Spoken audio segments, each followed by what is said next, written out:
Bem-vindos a mais um programa, Vocações e Missões. Um, Hoje comigo tenho o padre Antonino de Souza, é padre missionário deoniano, um, está aqui na Diocese do Porto e já aqui está comigo, já o podem ver na imagem, creio eu. Um, eu ia começar por pedir ao padre Antonino que se apresentasse de uma forma mais global, dizendo como é que descobriu a vocação sacerdotal e missionária e porquê ser dioniano. Olá, Padre Antonino, boa noite para ti. Olá, Obrigado boa por noite, ter aceito. Américo. Obrigado eu por podermos estar juntos desta forma e é um gosto muito grande poder colaborar nestes teus encontros que tens proporcionado. Acho encontros muito produtivos e que acrescentam sempre algo ao nosso coração. Obrigado também por isso, Américo, por desenvolveres este trabalho. Eu sou o Antonino, tenho 32 anos, natural de Paços de Ferreira e sou padre há 5 anos, por isso ainda sou um pai relativamente novo. E esta questão da vocação nasce precisamente de momentos marcantes que aconteceram no meu tempo de adolescência, enquanto preparava, se calhar, o que seria o meu futuro de vida e para onde é que eu poderia encaminhar esta minha caminhada. E houve encontros fantásticos que tocaram o coração e que me fizeram perguntar por que não ser padre. Algumas celebrações no Alta Montanha, algumas caminhadas, alguns momentos fortes em TZ. Foram sobretudo esses momentos que me fizeram perguntar o porquê de colocar a hipótese de ser padre. E assim foi, e aqui estou, e ser padre para mim é de facto poder doar a minha vida, poder doar aquilo que eu sou a tantas pessoas que diariamente caminham ao nosso lado, que tocam na nossa vida e que deixam uma marca muito concreta, e nós somos chamados a estarmos próximos, e é isto que é ser um padre, é estar próximo de todas aquelas pessoas que se aproximam de nós. E porquê, Compreender, aceitar. e porquê, e porquê dioniano?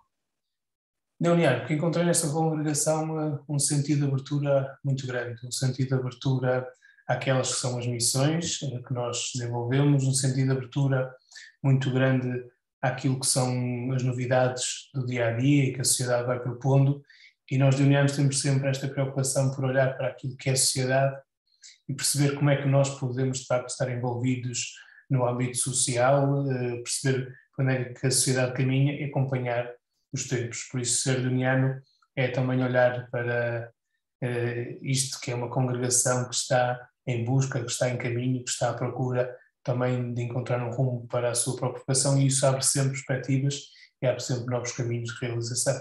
Uhum. Entretanto, tu no teu percurso, no teu caminho, uh, tens feito algumas caminhadas e uma delas foi teres participado na JMJ em Madrid. Que importância teve esta tua ida a Madrid, estar em Madrid nas jornadas? O que é que te ajudou para reforçar a tua fé, para te dar realmente uma nova energia, mais energia para abraçar a tua vocação? Sim, eu quando participei na JMJ Madrid ainda não era padre, e foi de facto um momento muito especial porque foi um momento, não digo de confirmação, mas muito tocante, que me trouxe se calhar esta certeza de que este caminho ou de que o sacerdócio poderia ser uma meta ou um objetivo para a minha vida. Por isso foi um momento muito marcante em que senti de facto esta energia, esta presença, esta comunhão com esta igreja que todos nós queremos valorizar e queremos dinamizar, e sobretudo queremos ajudar a que possa chegar a todos os cantos do mundo, sobretudo para partilhar esta mensagem que é a mensagem de Jesus, a mensagem que Ele nos deixa diariamente para preencher e dar mais sentido à nossa vida. Opa, tu pronto, vieste as jornadas, estamos às portas de mais umas jornadas, desta vez em Lisboa, em 2023. Quais as expectativas que tu, como padre, mas sobretudo como padre jovem, tens para a Igreja em Portugal com a realização destas JMJ? Sim, Américo, eu penso e acredito que a juventude está um bocadinho desligada da dimensão igreja e da participação em grupos e em comunidades. E este momento de celebrar a JMJ em Portugal será sem dúvida, e é essa a minha perspectiva, e é esse o meu gosto, ou seria esse o meu gosto, de facto que este momento de encontro com muitos jovens a nível mundial pudesse trazer e acrescentar alguma coisa ao coração dos jovens em Portugal. E acredito que esta jornada será esta oportunidade muito grande para tocar o coração dos jovens, também para tocar o coração de quem vai participar, fazendo se calhar uma maior proximidade, trazendo uma maior proximidade com as comunidades e ao mesmo tempo também ter aqui uma oportunidade para a própria Igreja do Porto, onde nós estamos envolvidos, mas sobretudo a Igreja em Portugal, se desenvolver um bocadinho olhando para aquilo que são as perspectivas dos jovens, ou seja, também transformar um bocadinho aquilo que é os seus objetivos indo ao encontro daqueles que são os mais novos e que serão no fundo o futuro da Igreja em Portugal.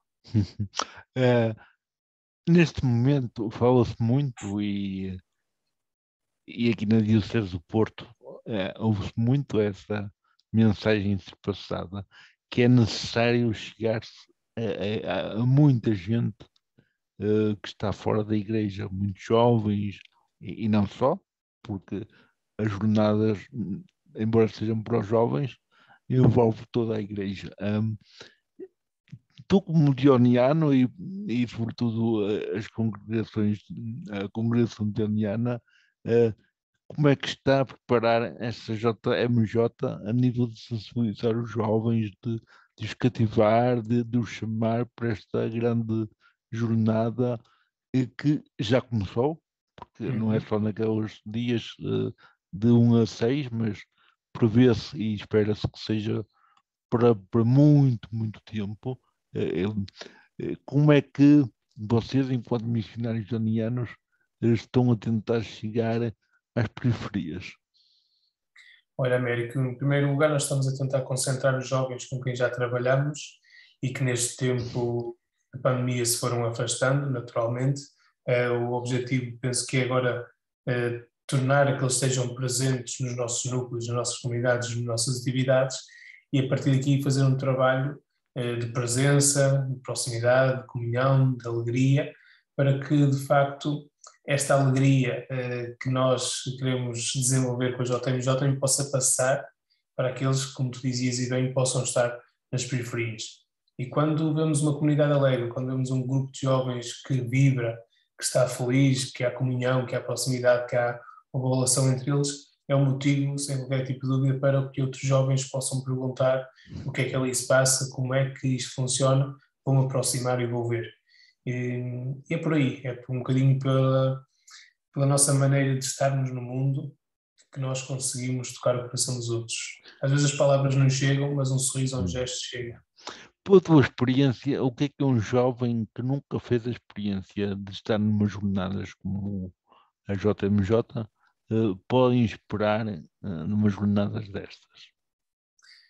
Podem esperar muita alegria, muita felicidade e, no fundo encontrar aquela comunhão que se nota que existe entre os jovens. Quando os jovens se reúnem para tomar um café, para sair à noite, há esta comunhão e há esta proximidade. E penso que os JMJ vão trazer isto muito vincadamente, que esta comunhão e esta relação uns com os outros, sobretudo entre os jovens, vai fazer maior sentido. No sentido em que todos somos iguais, mas ao mesmo tempo com as nossas diferenças podemos acrescentar algo a este mundo.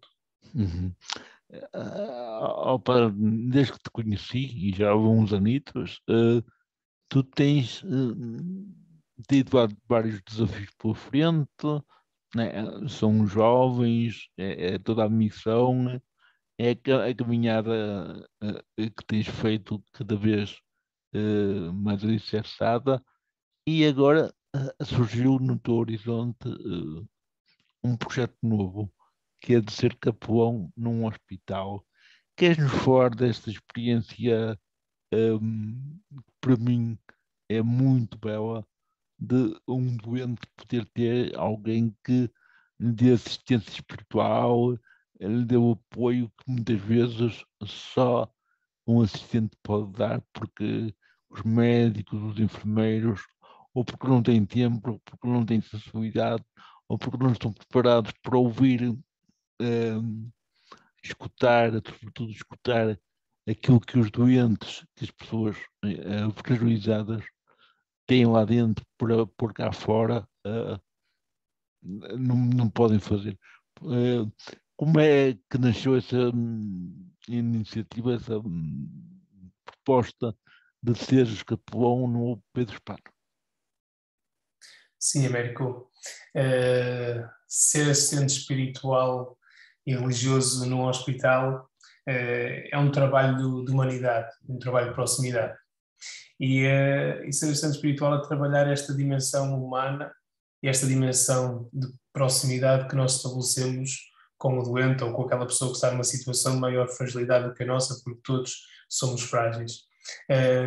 Mas é muito importante estarmos próximos do doente, porque é no momento de dor, no momento de sofrimento, em que o doente precisa da pessoa, do cuidador.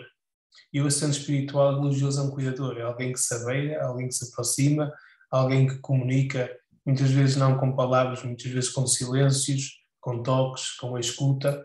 E um doente ter a proximidade de alguém que está, que escuta, que compreende, que aceita, que não vai julgar e que comunica de uma maneira empática com aquele doente, pode acrescentar algo àquele momento, sobretudo àquele momento de vida, muitas vezes em fim de vida, mas que há muitas questões que são levantadas e que o doente pode auxiliar-se na nossa presença, na nossa amizade, na proximidade, para tentar encontrar um caminho para resolver as suas ansiedades e as suas dificuldades no momento de fragilidade. São muitas. São muitas, sim. Uhum. São muitas. Desde o medo, a angústia, o receio, não se sabe o que é que vai acontecer, a solidão, o desamparo, às vezes a família que agora em tempo de pandemia nem sequer pode entrar, ou poucas vezes pode entrar, todo este ambiente que era difícil e que agora com a pandemia se agravou, dá-te a obrigação, entre aspas, mas o dever de ter um olhar mais atento sobre esta realidade do que é estar numa cama de um hospital sem ter mais ninguém, sem ter um afeto. Como é que tens vivido essa experiência de capelão em tempos de fragilidade, de pandemia? São tempos difíceis não só para os doentes, mas também para todos os profissionais de saúde. E acaba por ser natural na nossa presença no hospital não ser só uma presença para os doentes, mas ser uma presença de escuta, de compreensão, de carinho para todos os hospitais, para todos os profissionais de saúde que trabalham no hospital. Dou por mim diariamente a conversar com enfermeiros, com médicos, com auxiliares que se sentem extremamente cansados, desgastados, com todo este processo de pandemia que nos envolveu nos últimos tempos.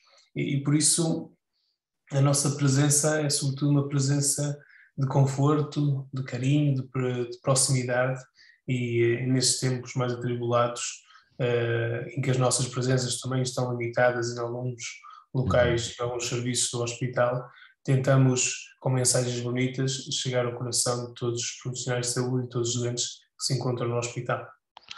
Padre, nós estamos aqui numa conversa frente a frente, separados Uhum. pelo espaço virtual, como é óbvio. Uh, eu não te estou a ver, muitos dos que vão ouvir também não te veem, e muitos daqueles que tu, é quem te prestas assistência, também, ou porque são cegos, ou porque a dor é tão forte que eles nem conseguem ver muito bem o que está pela frente. Um, que imagem tua é que tu estás a ver no ecrã e que imagem tua, ao ver tu a ti próprio no ecrã, creio que tu estás com a câmera ligada, não é? Uhum. Que imagem é que tu transmites na tua presença, além da escuta, além da atenção que dás, que imagem é que tu transmites de presença?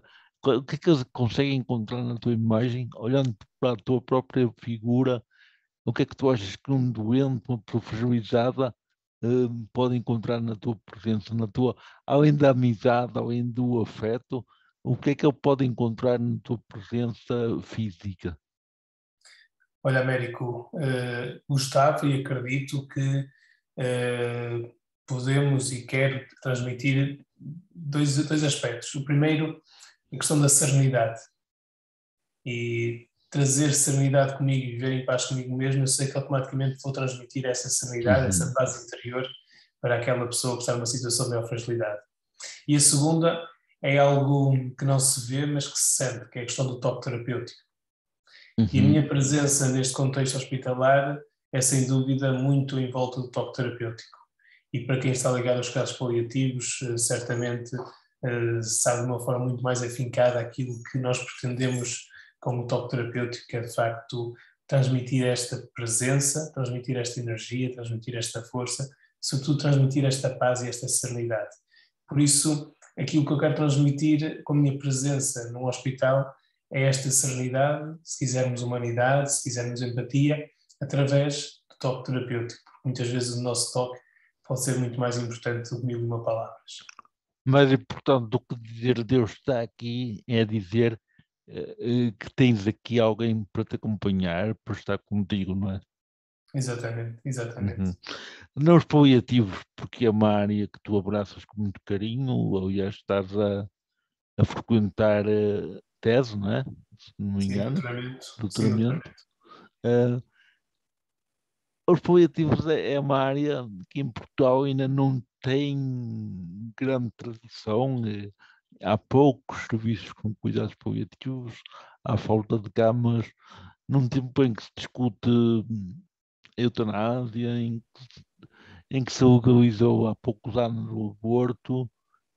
Que sentido faz para nós, enquanto igreja, valorizarmos os cuidados paliativos quando muita gente quer ver os mais velhos, aqueles que sofrem, aqueles que são um peso, que estão arrumados para canto, querem nos ver fora deste planeta, fora deste mundo. Faz sentido para ti, como padre, novo que és, em que a morte está a quilómetros, Deus queira que assim seja, dar-te a quem está já sem esperança de vida? Sim, Américo, os paliativos têm uma dimensão muito importante na minha vida, porque acredito que o facto de nós podermos trazer e acrescentar esta dimensão mais humana em contexto hospitalar, nos cuidados paliativos, acho que é muito valorizado para com uma equipa de cuidados paliativos e para com a situação que se vive. E o objetivo passa sempre por podermos estar com a família, acompanhar o doente, criar uma relação de intimidade entre doente, família e profissionais de saúde e, no fundo, tentar transmitir esta ideia de que a morte é algo que ocorrerá, logicamente, porque desde o dia em que nós nascemos, nós sabemos e carregamos com esse momento atrás de nós, mas, sobretudo, trabalhar com a família e com o doente a questão da aceitação. Quando nós aceitamos que vamos partir, quando nós aceitamos que não há mais nada a fazer medicamente, então, se calhar, nós temos que encontrar aqui este conforto, viver sem dor e passar os últimos momentos de vida sem dor, passar os últimos momentos de vida junto da família, com a família, e passar esse momento em casa com aquilo que construiu. Nós sabemos que muitas vezes nós passamos uma vida inteira para construir uma casa, ter o nosso espaço, e no momento antes da morte é muito importante estarmos junto da família, estarmos no nosso conforto, conforto da nossa casa e, sobretudo, não ter dor. Uhum. E estas três perspectivas são três perspectivas em que nós, assistentes espirituais e religiosos, temos um grande trabalho, porque é necessário ajudar os profissionais de saúde, médicos, enfermeiros, paliativos, que de facto possam transmitir esta ideia à família de que é necessário aceitar a partida. E depois aqui que é o aspecto que eu acho que é muito importante, é que em paliativos nós conseguimos fazer esta boa transição entre aquilo que é a dor, o momento final de vida e o luto da família. Uhum. Mas como E é que esta faz, perspectiva é como é muito que se faz, importante. como é que se aborda esses dois aspectos? Saber-se que o ente querido vai partir causa dor. A pessoa que vai partir também está a sofrer, sofre porque tem dores, normalmente, e porque também, por vontade própria, normalmente não queria partir. E depois, como é que se faz um luto? Porque isto de um luto tem muito que se lhe diga, não é? Uhum. É muito em volta da questão da aceitação, de tentar transmitir à família que vamos aproveitar dignamente, com muita proximidade, a partir do doente. E a Igreja muitas vezes esquece da questão do luto e não há qualquer tipo de relação entre morte em contexto hospitalar ou em contexto em cuidados paliativos e depois com a celebração do funeral. Portanto, há aqui um descrevimento muito grande e então a ideia será aproximar. Os cuidados paliativos fazem isto de uma maneira tão fantástica, tão próxima, porque respira-se humanidade Hum. naquela equipa. Pedro, há uma coisa que a mim me deixa inquieto. Muita gente diz, é uma tristeza ter que morrer no hospital, era tão bom poder morrer em casa. É claro que em casa tem-se o aconchego da família quando existe, não é? Mas há Uhum. uma realidade que me transcende. Num hospital onde há assistência religiosa e espiritual, eh, muitas vezes trabalha-se melhor estes aspectos do luto, da dor, da perda, do que nas nossas paróquias, em que muitas vezes os teus colegas, padres, ou leigos empenhados não se abeiram regularmente de quem está a partir, de quem está a sofrer, ou de quem já está num processo de luto. Normalmente as pessoas fazem luto sozinhas. Eh, este paradoxo dá-me que pensar.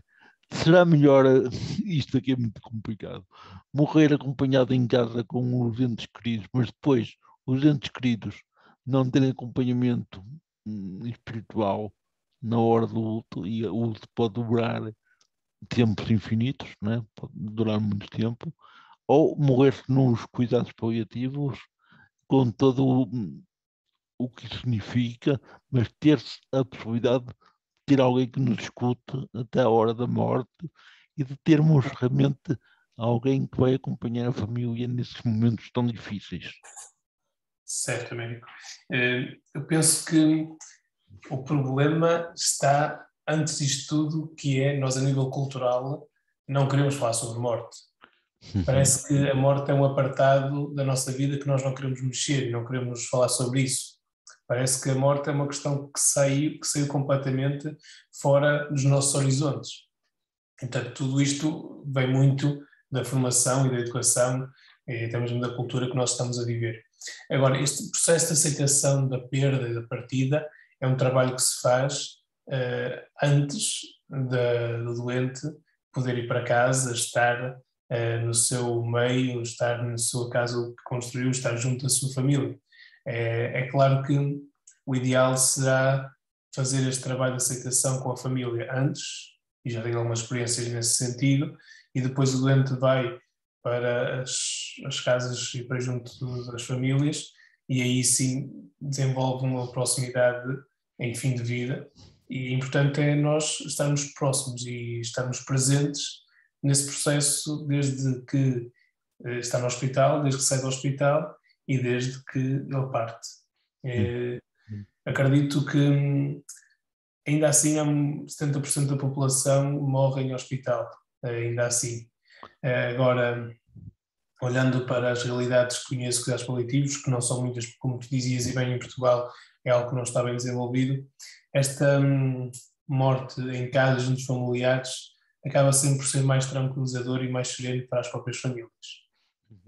Mas em casa, normalmente, quem fica doente, e já não falo nos cuidados paliativos agora, mas que fica doente e com a idade e com a doença vai morrer em casa, muitas das vezes não tem a possibilidade de ter um assistente religioso a acompanhá-lo, porque há falta de padres, há falta de vocações, muitas vezes os padres estão ocupados, isto agora não é uma crítica de nenhum padre, é o que se constata, ocupados com muita coisa que nem sequer deviam de estar, porque infelizmente agora têm que estar entregues a cuidados administrativos, obras e essas coisas todas, e o pastoreio.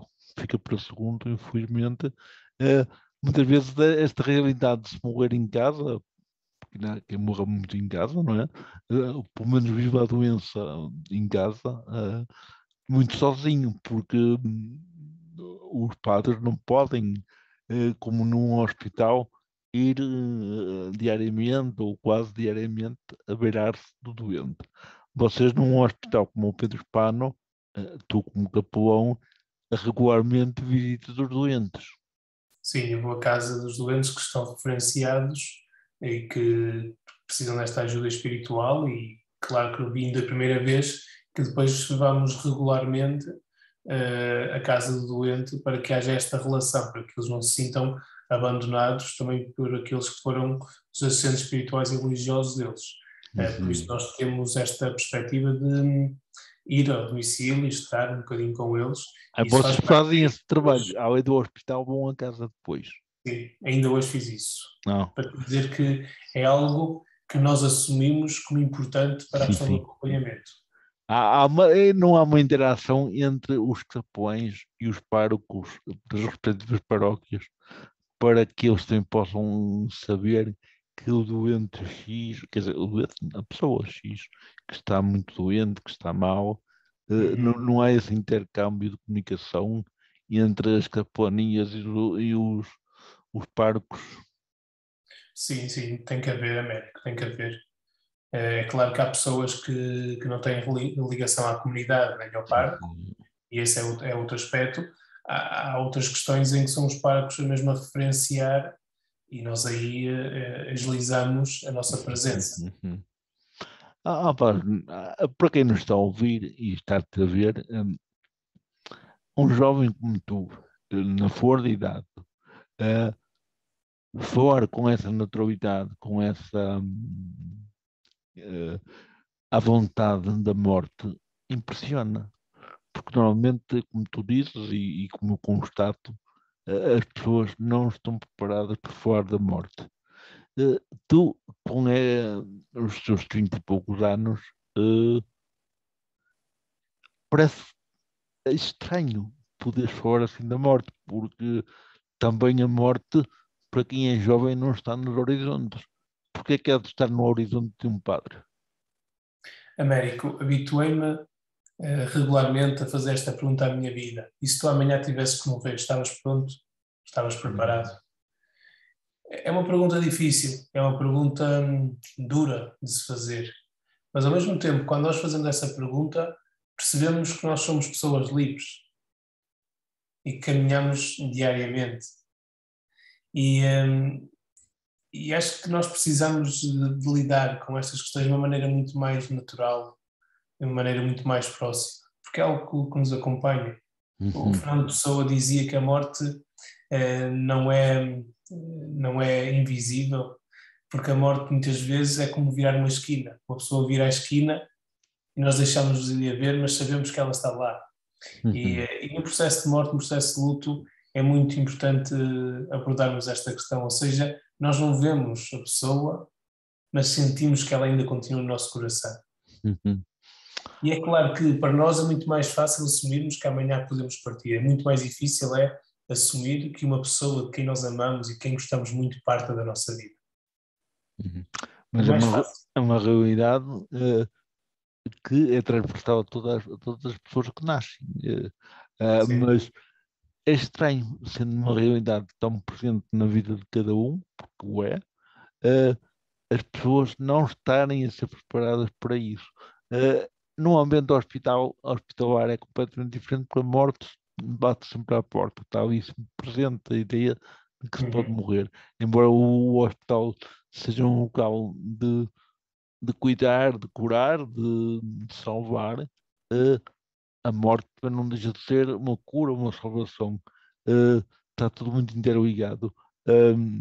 E eu creio que ao longo destes tempos que tens feito caminho na, na assistência espiritual e religiosa, tens descoberto essa realidade e tens realmente também descoberto que viver e morrer, como tu dizes, estão mesmo interligados. Eh, há assim alguma experiência neste curto tempo em que tu eras assistente religioso que tenha marcado a tua vida como padre? Assim, um momento chave que te tenha dado aquele clique de dizer, não, este é o lugar que eu agora tenho que viver cada vez mais e com mais intensidade, porque é aqui que eu sou muito necessário. Sim, Américo. Tenho uma experiência que foi uma experiência que me acrescentou muito a nível espiritual e neste contexto da ciência espiritual. Uh, um dia, uma colega de cuidados paliativos ligou-me e pediu-me para ir visitar o Luís. E eu fui visitar o Luís. E o Luís, que tinha 45 anos, 47 anos, já não falava, estava num estado de demência muito grande, já não andava, estava apenas deitado num cadeirão na sala de sua casa e ele não falava, mas comunicava com a família através do olhar. E a família já conhecia o olhar do Luís e já percebia o que é que ele queria dizer quando dizia sim, ou quando respondia sim, ou quando respondia não. E pediram-me para estar um bocadinho com o Luís.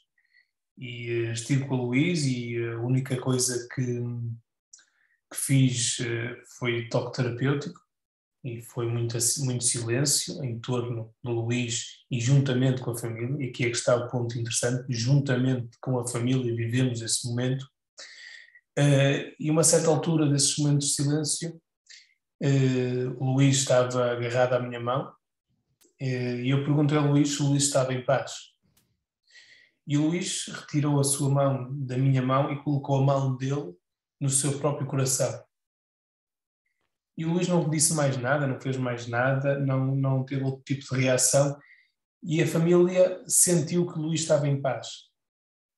E a família, quando sentiu que o Luís estava em paz por ter colocado a sua mão no seu coração, a família ficou em paz, o Luís estava em paz, a família ficou em paz.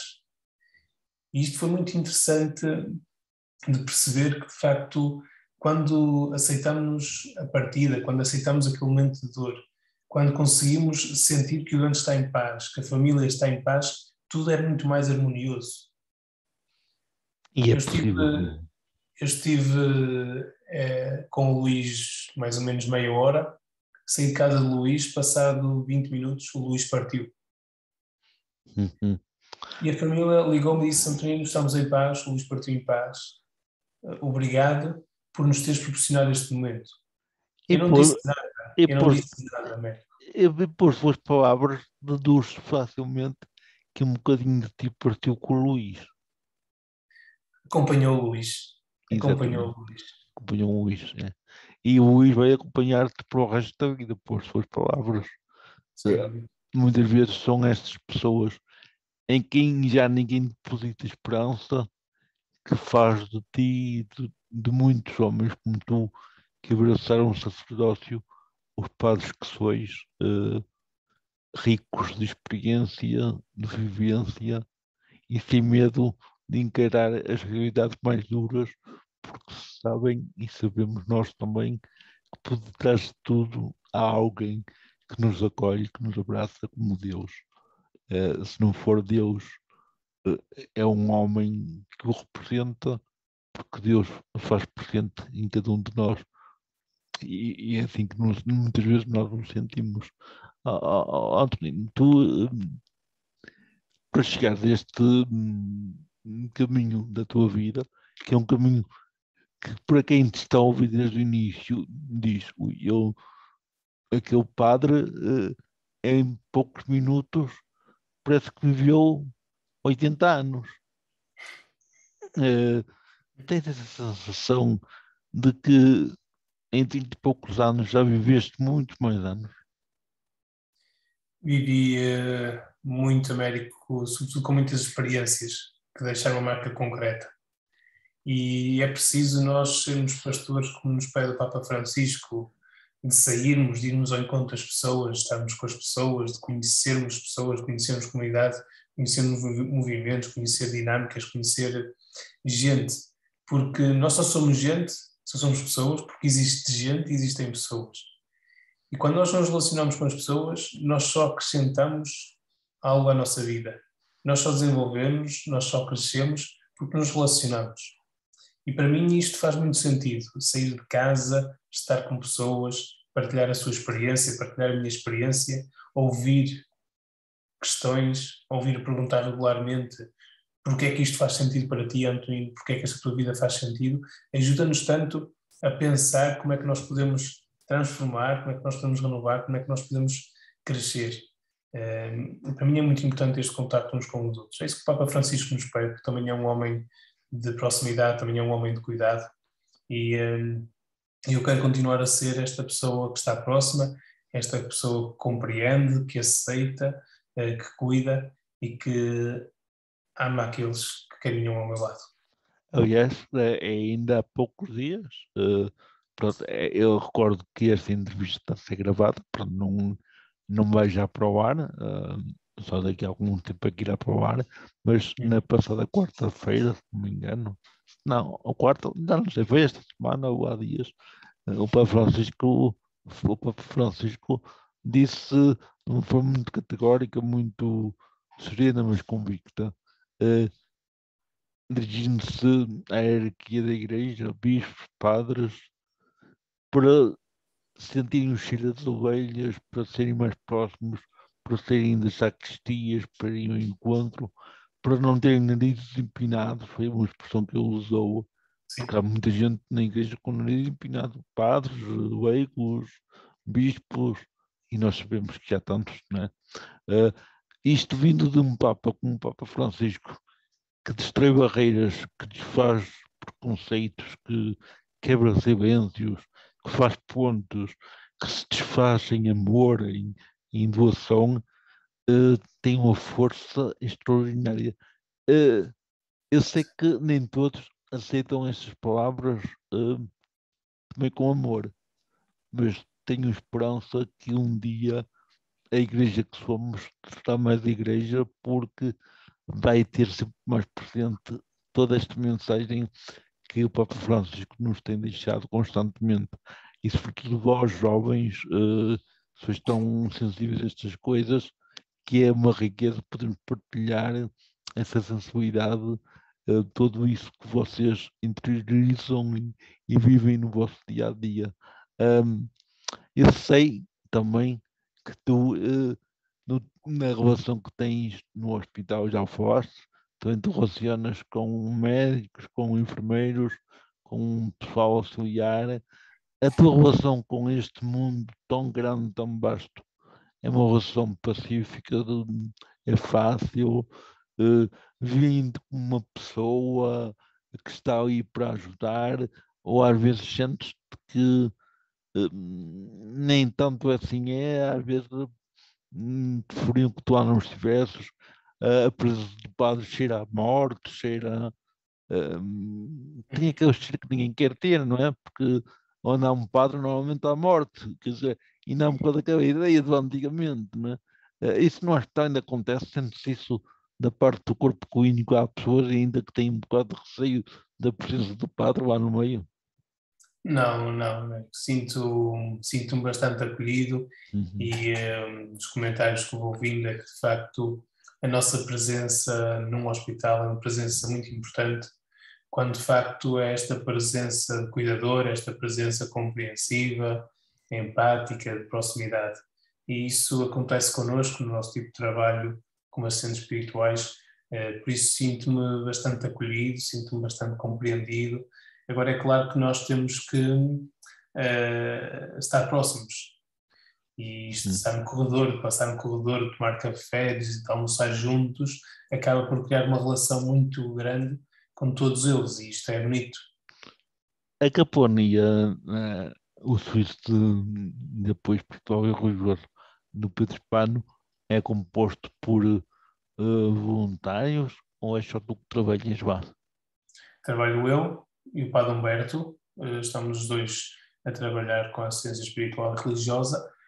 Depois temos o serviço do voluntariado com os seus voluntários e também a Liga dos Amigos, mas é um trabalho independente da assistência espiritual e religiosa, ou seja, Uhum. colaboramos muito proximamente, mas os voluntários não dependem da assistência espiritual e religiosa como nos hospitais, que é o Serviço de Assistência Espiritual e Religiosa que coordena toda a dinâmica dos voluntários, Liga dos Sim, sim, Amigos, sim, sim, toda a sim. malta que quer colaborar. Ali no Pedro Spano temos esta separação, uma separação, uma coisa é o serviço de assistência espiritual, depois é o serviço de voluntariado, mas é claro que trabalhamos com os mesmos objetivos, temos reuniões em conjunto precisamente para encontrar os melhores métodos para podermos chegar e ir mais longe com os nossos objetivos e para os nossos objetivos. Gosto aí no Padre Humberto que também é deoniano. Também é deoniano, sim. Pois, já estou a Estamos ver os quem é, estou a ver quem é, sim, senhor. dois. Ah, eu não sei se houve mudanças, mas aí, o que eu conheço do Pedro Spano, a capela não é uma capela muito grande, pá, nunca há doentes em número elevado, ou seja, como é que vocês conseguem celebrar a Eucaristia para a comunidade que está internada? Neste momento não há, por causa das questões de pandemia, não há deslocação dos doentes para a capela. Sim, mas em tempos que não Agora, houvesse. em tempos normais, temos espaço para termos algumas pessoas em cadeira de rodas, algumas pessoas com alguma mobilidade reduzida. Agora sim, sim, que a capela não é uma capela grande, mas é suficiente para aquilo que nós neste momento estamos a desenvolver. E são os tais voluntários que falaste Sim, da sim, Liga e que vão exatamente. buscar os doentes, que se encarregam de trazer e levar os doentes. A nível de administrar a comunhão, a Sagrada Comunhão, agora também não se pode fazer nas enfermarias, ou tu já podes levar a comunhão aos doentes? Depende dos serviços, alguns serviços sim, outros ainda não. Mas só tu é que podes. Sim, sim, para já sou eu e para o Ou o Humberto Padre que Humberto, sim, fazemos sim. esse tipo de apoio. Mas Sim, em tempos que se esperam que se volte um pouco à normalidade, eh, há voluntários preparados para esse católicos efeito. preparados para esse Sim, serviço? sim, Sim, sim. temos, Uhum, temos alguns. uhum. Nós falamos muito dos cuidados paliativos, porque é uma área que é muito querida, mas claro, tu visitas muito também os outros serviços. Eu creio que também fazes esse trabalho de assistência junto dos pais e das crianças na pediatria. Então é uma outra área muito sensível, creio eu, para ti. Sim, sem dúvida. Porque é um momento de nascimento em que a alegria é imensa por nascer um filho e quando se sente que ali alguma coisa não está bem, parece que nos tiram um tapete e parece que tudo se vira ao contrário. E o acompanhamento aos pais é muito especial, é muito especial. As conversas com os pais daquelas crianças são conversas muito densas, conversas são muito revoltantes, porque é difícil aceitar que uma criança que vem a este mundo, que vem com um objetivo para aquela família, possa não vir perfeitamente ou possa ter algum problema diagnosticado que não seja fácil de aceitar para aqueles pais. E Por como é que isso, se pode dizer a um pai que sabe que vai perder o filho, e aqui perder pode ter o sentido que tiver, mas é sempre uma perda, não é uma perca. Eh, Como é que tu, na tua juventude, e eu volto a frisar na tua juventude, como padre, que tipo de conversa podes ter, conversa, nem sei se é conversa, mas que tipo de abordagem podes ter com um pai que está em vias de perder um filho ou que até já o perdeu? América, às vezes as palavras neste contexto não dizem nada e não acrescentam nada, mas às vezes um abraço pode acrescentar tanto. Uhum. E eu não tenho outra forma de o fazer a não ser com um abraço, né? Já choraste? Muitas vezes. E não, não faz mal nenhum, pois não. Não, Chorar. um homem também Não, chora. não, mas não faz mal nenhum chorar com um pai ou com uma mãe, ou até com Claro, uma criança ou com um doente. Contrariamente ao que se diz que não se deve chorar, não se deve gritar, mas comover-se com quem está a sofrer também é compassivo, também é. é curativo, não é? É curativo, é curativo. Hum. Opa, Antonino, é assim, eu estou muito sensibilizado com tudo aquilo que tens partilhado connosco, mas há uma coisa que não queria terminar de conversar contigo sem te perguntar. Tu alguma vez estiveste numa missão fora do país? Não, Américo, não tive Não, ainda. não É tiveste. algo que eu coloco nos meus horizontes, Sim, sim. mas neste momento ainda não e também ainda não o tive. Uhum. Mas já ouviste histórias de todos os irmãos teus, de outros colegas teus? Eh, se te dessem a possibilidade agora de escolher partir para um país distante ou de continuares, esta pergunta é complicada, eu sei, se calhar nem convém responderes. Uhum. E continuares como estás a dar assistência religiosa e espiritual a uma comunidade tão carenciada como aquela que está a sofrer num hospital, eh, irias ficar certamente dividido. Américo, neste momento, não trocaria a ciência espiritual e religiosa e a nossa presença naquele espaço, naquela comunidade, por nada. Olha, Porque eu como doente folgo em ouvir isso. há muita humanidade que é preciso aceitar, trabalhar, desenvolver nesses contextos. E eu sinto-me um privilegiado por poder estar ali diariamente naquele espaço, naquele hospital, com aqueles doentes, com aqueles profissionais de saúde, porque já não somos um hospital, já somos uma família. E este bom ambiente respira-se, esta necessidade de nós estarmos cá em Portugal, estarmos cá naquela comunidade, é muito valorizada. E nós precisamos estar cá, Américo, precisamos estar nesses contextos. E admiro essa tua convicção, essa tua coragem, porque não é fácil. Não é, o mais fácil era deixar o sofrimento por trás das costas e partir para mundos novos. Eu fico muito feliz por ti e por aqueles a quem Deus te confiou, por assim seres. E gostaria de colocar um outro desafio. Eh, Eu sei que não vais ter resposta, porque se calhar nem o próprio Papa tem, mas eh, a Igreja organiza regularmente, e nós começámos a falar um pouco sobre isso no início, as Jornadas Mundiais de Juventude. Uhum. Que tal se um dia o Papa ou alguém ajudasse o Papa, este ou outro que venha, seria bom que fosse este, que é sinal que ainda ia estar connosco muito tempo e ia ter saúde para isso. Eh, que tal se alguém conseguisse desafiar o Papa a organizar as Jornadas Mundiais da Fragilidade dos idosos, dos doentes, dos deficientes? Isso era de valor, isso era de valor.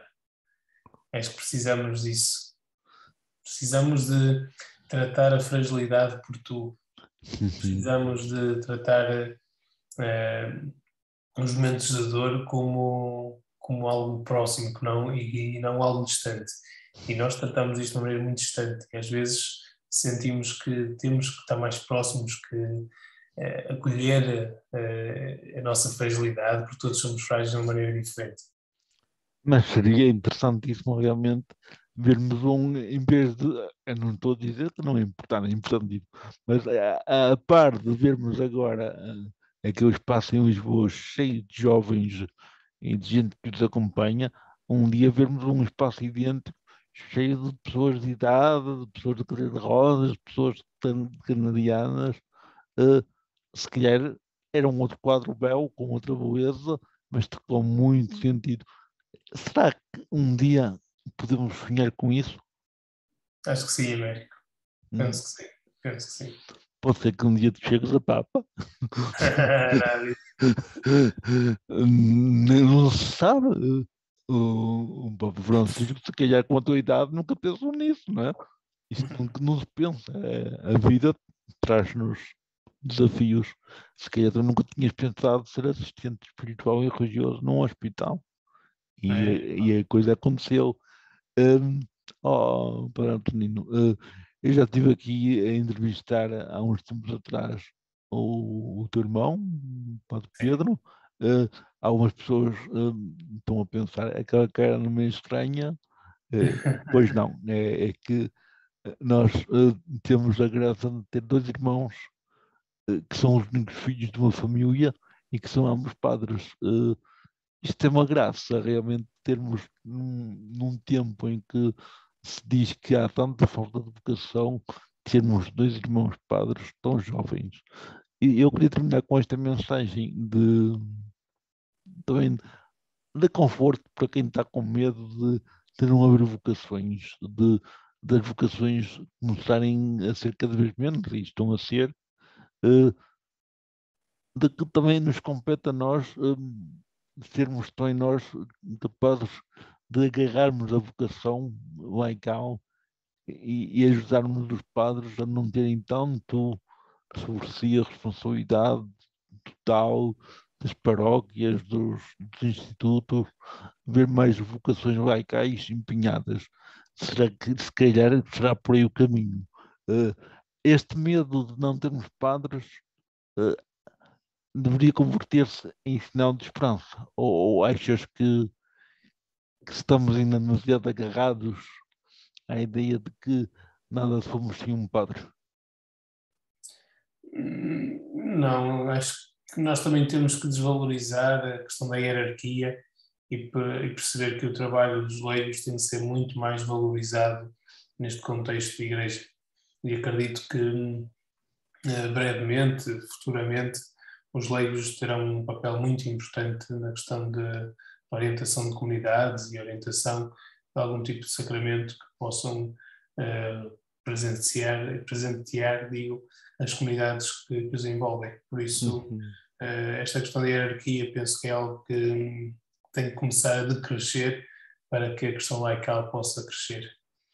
Pois tem que se criar espaço para que outras realidades apareçam também com o sentido, porque a igreja é de todos e é para todos, não é?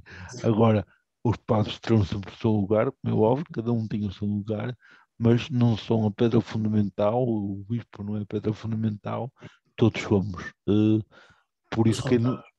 quem nos está a ouvir, escusa de ter medo, quando se diz, um dia não há padres, haverá sempre padres, haverá sempre pastores, porque haverá sempre rebanhos, não é?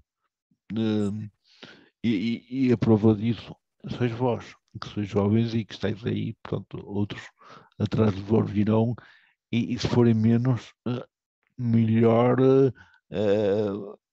melhor entre aspas, porque, como tu dizes, vai trazer a responsabilidade àqueles que até agora se limitam a assistir às celebrações e a não participar na comunidade. Assistir só à missa é muito pobre, portanto, é preciso participar na Eucaristia, participar na vida da comunidade, e isso só acontecerá, desculpa a expressão, se o padre não for a figura central da paróquia. Exatamente, sem dúvida. Concordo inteiramente contigo, Américo. Padre, a nossa conversa dava para estar aqui, tipo no confessionário do antigamente, em que as pessoas estavam numa conversa uma noite inteira, né? Verdade, É muito agradável, foi muito agradável e está a ser muito agradável. obrigado. Eu quero agradecer-te em meu nome e em nome daqueles que nos vão ver e escutar a tua disponibilidade, a tua frontalidade, a tua boa maneira de comunicar e de seres espontâneo naquilo que disseste. Notou-se que não tiveste receios, que não tiveste tabus.